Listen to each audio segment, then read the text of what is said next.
I'm the publisher of the New Zealand Journal of Natural Medicine. My name is Jonathan Eisen. Here's a copy of the magazine. This is now gone international. The crux of my submission to you today is basically going to probably fall on deaf ears. I hope not.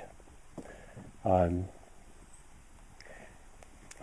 1962, New Zealanders were treated to 2 million New Zealanders were treated to a polio vaccine, which was known at the time by New Zealand's own MOH virologist to have been contaminated with SV40, simian virus number 40.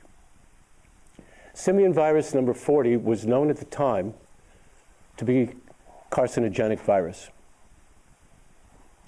The MOH disregarded its own virologist, and 2 million New Zealanders were inoculated with this dodgy vaccine imported from Canada, which they knew at the time was contaminated. When I first came to New Zealand 30 years ago, I came across this story and verified it, Paul. And that's got me started in investigating the whys and wherefores, as well as the efficacy or lack thereof, as well as the harm that appeared to be evidencing itself that was a direct result of vaccines.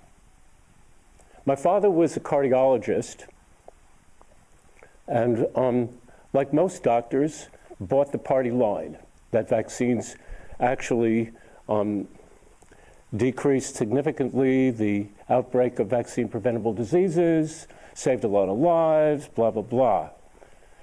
When our daughter was born 21 years ago, he said, "Are you having Emily vaccinated?" And I said, "I don't know, let me just look into it. I'm a journalist, I've been a journalist for 50 years, and I like to verify things, check my facts. I don't buy into dominant myths or even, dominant opinions. I like to check it out for myself." So I started doing that. And I do that, I've done that up until the present day. And what I found out, ladies and gentlemen, and when I say found out, I've got absolute proof now, absolute proof, that we have been fed a pup, as they say in New Zealand, a pack of lies. These lies have been promulgated by an established corporate, if you will, government corporate agenda that goes way back before 1962, when New Zealanders were injected with SV40. And by the way, they have cultured SV40 out of tumors, brain and other tumors, ever since then, as Jackie will probably attest.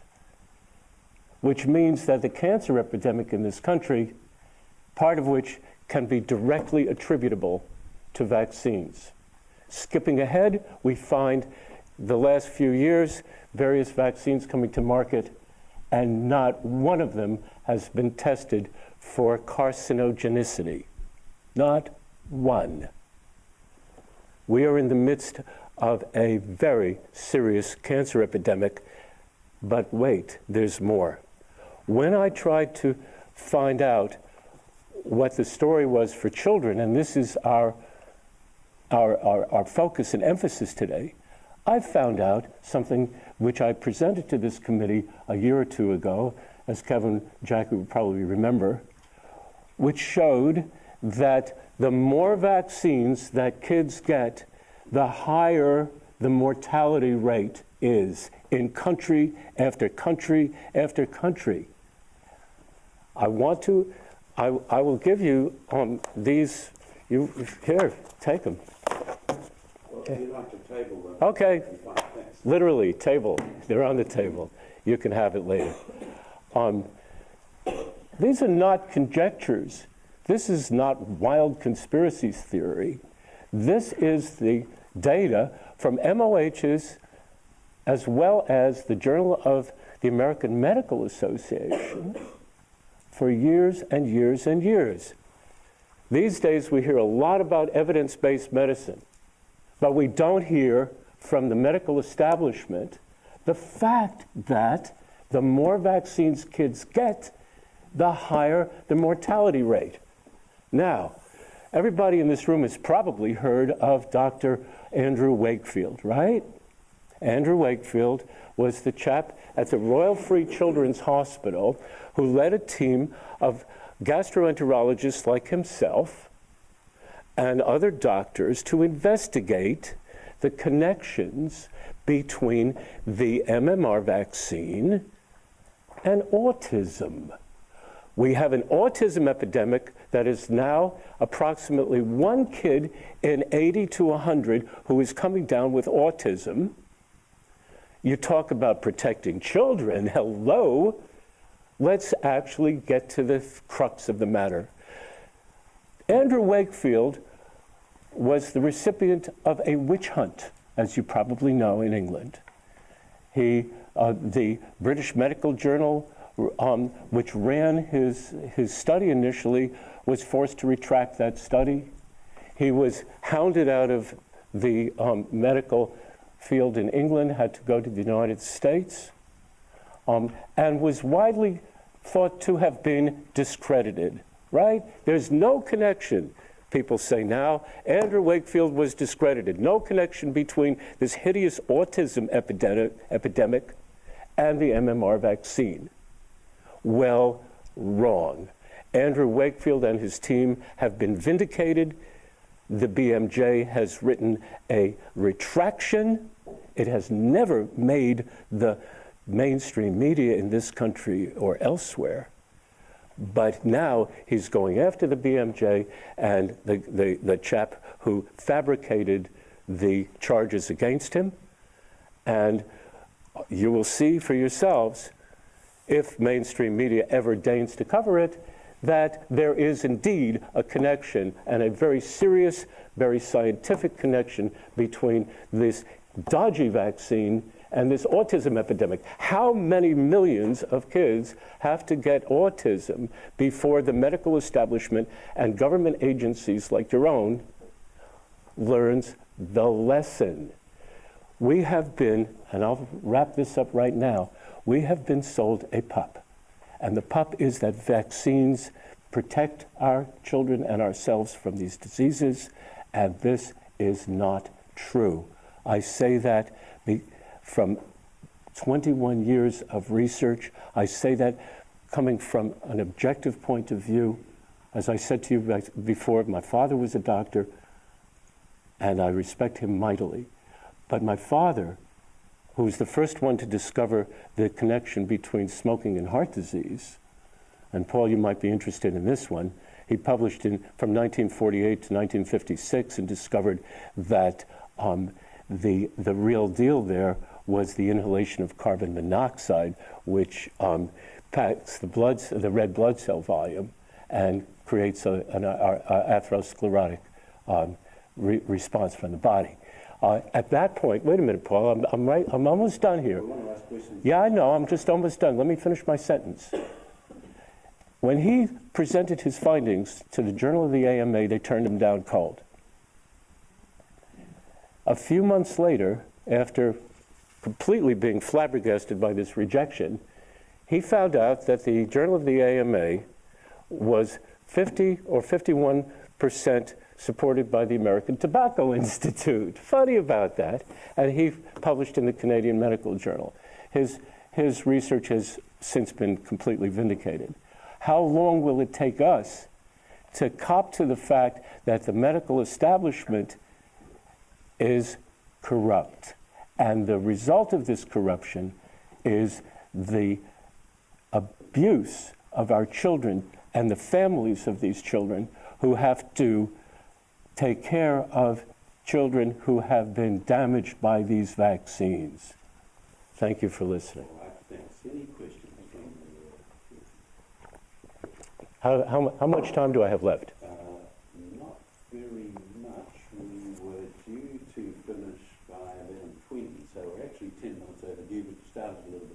Yes? Well, if there are any questions, I'm happy to entertain them. If not, I'm happy to pass the floor to somebody else. You mean after all that, not one of you has a question? Well, really? Come on. Can I just raise something? Jonathan, yes, dear. Thank you for your submissions. Looking at all of the submissions in this area under the headline of New Zealand Journal of Natural Medicine, there seems to be a problem, in your view, with any mass public health intervention. So we have MMR producing autism. We have in one of the submissions fluoridation leading to Down syndrome. We have a submission on ionising radiation. Yep. As well, which isn't linked to a public health intervention, but it certainly recommends that we test imports from Japan. Yes. What's your question, please? There's one of the submissions, fluoridation and Down syndrome. Do you think there is ever any justification for a major public health intervention in order to preserve health? Absolutely. If your public health intervention is there indeed to advance, preserve, whatever, public health, I have no problem with that. If the intervention is there to enrich the coffers of the pharmaceutical establishment to the detriment of public health, then I would be very much opposed to that. Hydrofluorosilicic acid, or fluoride, is definitely carcinogenic, mutagenic, has never been tested, never been approved by the FDA or anybody else, and was just foisted on the world. Every scientific study that I have ever read says it is extremely detrimental to public health. So if we were to have mass production of vitamin C, vitamin D, and green leafy vegetables, that would be fine, even if a pharmaceutical company was stumping up with the vitamin C and vitamin D in mass doses? It has been shown, and in fact, Chinese hospitals routinely give vitamin C to patients presenting at the hospital with viral infections. I have no problem with that. In New Zealand, vitamin C is a matter of public policy and hospital policy, not given to patients. Supplementary. I take it then you'd support the addition of folic acid to bread? It depends. The research that I've seen has not led me to make a conclusion one way or another. The suggestions are that it would. Suggestions, yeah. Well, suggests that it does do that. Suggestions. I have looked at both sides. I haven't made any determination or conclusion.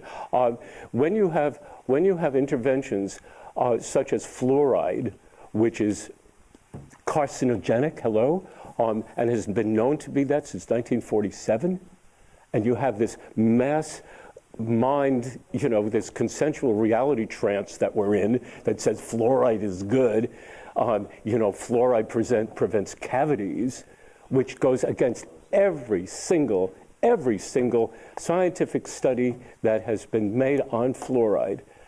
I have to ask you, ladies and gentlemen, cui bono? Who's benefiting from this? It's not the children. And in fact, the FDA themselves, corrupt that they are, have reduced the amount of fluoride that they recommend for children to almost zero, but not New Zealand. Thank you, ladies and gentlemen. Thank you, Paul. Well, thank you very much. Sure. I hope this time that this testimony will not have fallen on deaf ears like it was the last time. I think we've got Catherine Smith.